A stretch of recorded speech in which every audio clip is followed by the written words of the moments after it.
We've been pretty vocal about our take on the Notre Dame quarterback battle. One of you, though, has a very different opinion. Check it out. Cavero from Paw Paw, Michigan, rooting for the Fight Irish of Notre Dame.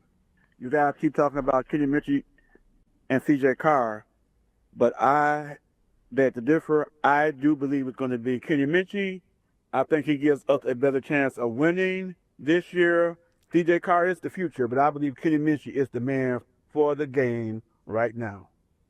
That's the key. That's the key, isn't it? Who gives you the best chance to win football games? If it's Kenny Minchey, awesome. Awesome. Now, again, I've been very vocal. I think it's going to be C.J. Carr. But let's live in this hypothetical for a second. If Kenny Minchey wins the job, what does that mean is true about what he's done behind closed doors at practice? It means he's probably a good enough passer. Now, in the spring game, there's some stuff left to be desired. It's just the spring game, a peek into the house, just a window. I understand that. But it would mean that Kenny Minchey isn't limiting you offensively. So you have Kenny Minchey with his legs. You have Jeremiah Love. You have those receivers able to be maximized. You have Mike Denbrock wanting to call the offense that he ultimately, I think, wants to call, which is throw it right around 30 times a game. Awesome. If that's what happens, that means that Kenny Minchey, again, was good enough during fall camp as a passer. I think regardless, he needs a role in the offense. Even if he's not the starting quarterback, I think his legs are too much of an asset to just leave on the sideline. Also, we all saw Riley Tebow do what he did last year. Like, you need to have the quarterback run game in some way, shape, or form involved. That's the hypothetical. Now, here's what I think is reality.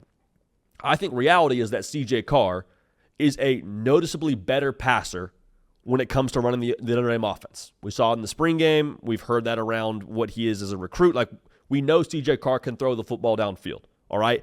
And Notre Dame, I believe, has too much in that wide receiver room to leave any potential not there. Like Jaden Grayhouse, he's got to eat. Malachi Fields, he's got to eat. Will Pauling, there's too much there for me to just say, no, we can be okay without feeding all those guys. Y'all, well-rounded in college football is what wins. It's kind of like whenever you apply for a job. The more things you can point to as to how you can help the company gives you a better chance of being hired. The more things you can point to that you do well as a football team, throw the ball downfield, run the ball, play great defense, win gritty, all those things, better chance to win football games. And now last year, does a more well-rounded Notre Dame team beat Ohio State, win the national title? I don't know. There's no way of knowing. Tell you what, though, they don't go down 31-7. I don't think they fall behind that much, have to throw their way back into the game. They can answer scores better. So at the end of the day, this could be the case. This could be true.